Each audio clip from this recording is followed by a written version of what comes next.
The second step program is a social emotional learning program for primary schools, which is designed to increase student success at school and decrease problem behaviours. It aims to promote social emotional competence and self-regulation whilst teaching skills that strengthen students' abilities regarding well-being. For example, a student's ability to learn, have empathy, manage emotions, and problem solve.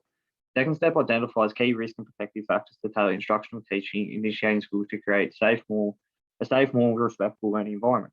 The main features of the program are the 5 core competencies of the collaborative for academic, social, and emotional learning framework. These are self-awareness, self-management, social awareness, relationship skills, and responsible decision-making. The social and emotional competencies within the second step program align with the personal and social capabilities within the general capabilities of the Australian curriculum. The general capabilities play a significant role in the Australian curriculum, equipping young Australians to live and work successfully in the 21st century. Topics within the program develop students' skills for self-regulation. Self-regulation skills are taught through several pre-prepared units on topics including empathy, problem solving, and emotion management. Within second step, empathy is seen as students having both an affective and cognitive dimension. This unit enables students to learn that empathy is the ability to feel and understand what someone else is feeling, whilst developing skills for identifying emotions in themselves and others.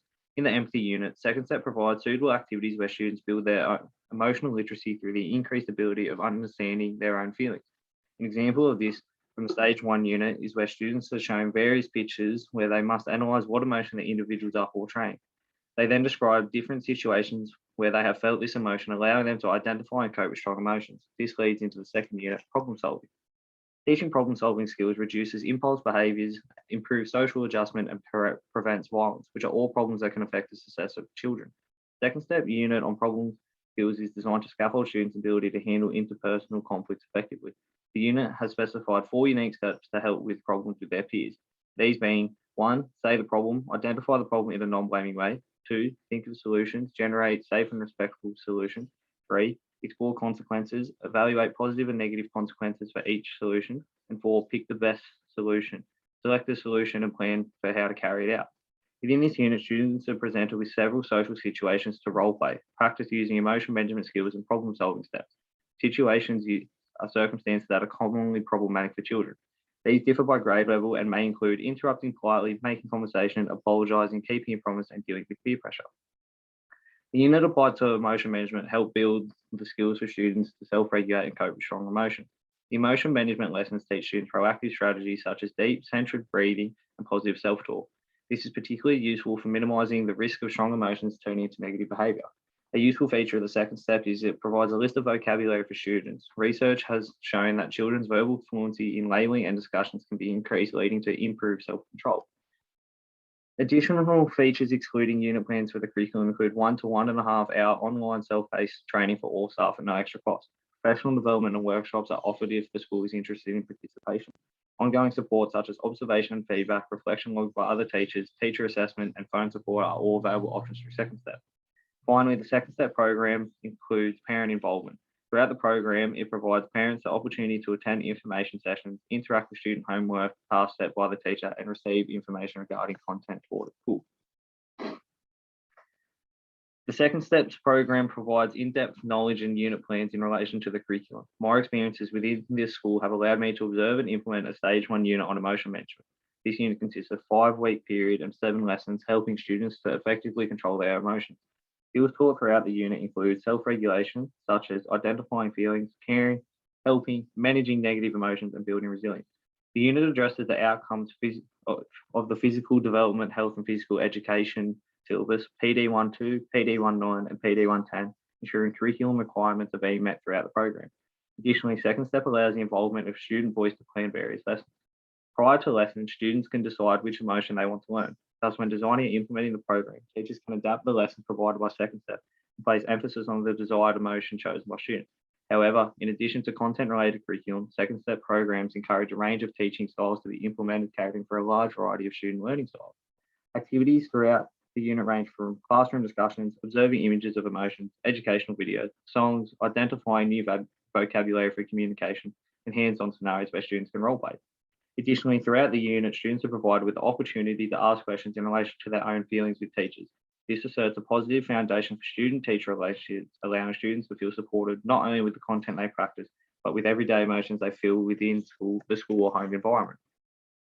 Second step promotes a holistic approach to ensure a safe school environment. This is done through providing education professionals, families, and the larger community with tools to enable them to take an active role in the social, emotional growth and safety of today's children. In doing so, second step is embedding the school's mission, which is to create a welcoming environment where everyone is known, valued, and cared for, in which our dedicated learning community is committed to achieving excellence for all. Additionally, the content taught within the curriculum impacts students' regular behaviours within the school playground. It is evident that students can identify not only their emotions but those of others and behave accordingly. For example, when a student is angry or upset within the playground, other students are able to identify that the particular student is not angry at them, and they move along accordingly. Therefore, it is becoming increasingly evident that the second step program is improving the safety and well-being of students within the school environment. Partnerships and services of both health professionals and parents are key features of the program. Prior to the implementation of second step, teachers and parents did surveys on students, gathering information and data for the professional within the program. The data collected assisted a local clinical psychologist who worked over a 4-week period with parents at the school in small groups, teaching them strategies on effectively identifying emotions and strategies they could implement at home to improve overall well-being. After the 4-week period, the psychologist would have consultations with the parent and their child on how to self-regulate and teach positive behaviours. An important aspect of this was through the implementation of homework for parents set by the psychologist. Homework consisted of various tasks they could do at home to assist their child with certain issues such as empathy or emotion management. The partnership between the school and the parents is also extended to the teachers. What is taught at school and in the classroom progressed into a home environment. In addition, the school also interacts with the Illawarra Shoalhaven Local Health District Service to get guest speakers to give whole school talks on the importance of wellbeing.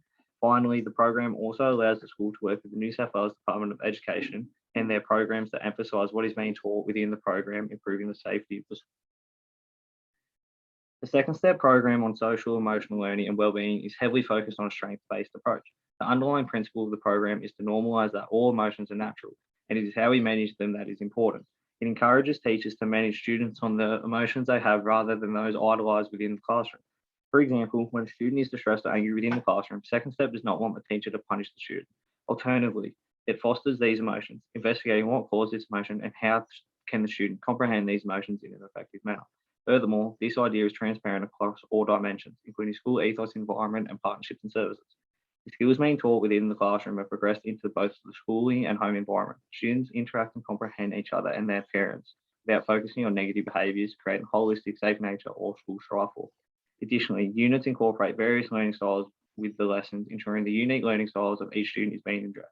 Lessons within each unit have components of linguistic, logical, mathematical, spatial, kinesthetic, interpersonal, and intrapersonal features.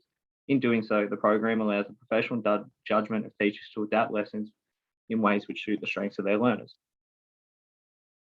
The role of the teacher is to facilitate a holistic approach to social, emotional, and physical well-being of students. Within the curriculum, teachers must perform explicit teaching of concepts. For example, when students are giving a scenario and share their understanding of self-regulation, teachers must use the wording from the program to emphasise the skill component being taught in relation to social emotional learning. Additionally, the teacher must offer support and build a student-teacher relationship in the classroom, ensuring students feel safe and have professional support. This allows students to feel that they are cared for and acknowledged as a valued individual rather than just the student under the teacher's profession. The role of the teacher in the environment is to acknowledge students' emotions and assist students in adapting the skills learned throughout the second step program. Additionally, the teacher is there to inform all students that everyone can have different emotions and they are normal. Just because a student is looking angry does not mean that they are angry with you or something relevant to your situation. It is also important that the teacher that you are modelling, as the teacher you are modelling the skills taught within second step and actively demonstrate empathy and self-regulation skills. This allows students to observe and learn culturally appropriate behaviours and mimic these actions within their own behaviours. The role of the teacher regarding partnerships and services is somewhat limited as most interactions are between parents and the clinical psychologist the school can provide. The role of the teacher is to ensure that they are maintaining professional development with online support services and workshops second step provides. Additionally, when a parent approaches the teacher regarding their child's behaviour at home, this is when they can interact and help provide strategies they implement within their own classroom to regulate the child's behaviour. In conclusion, second step is an effective whole school approach program educating and improving the health and wellbeing of students. The strengths-based and heavily researched program ensures the development and understanding of social and emotional learning. Through the education and development of strategies throughout the year, students progress effectively through interaction and identifying their own and others' emotions. This leads to an increased development in empathetic emotions, emotion management, and problem solving, therefore leading to the creation of a holistic, safe, and supportive environment in which students are able to thrive both in the home and school setting.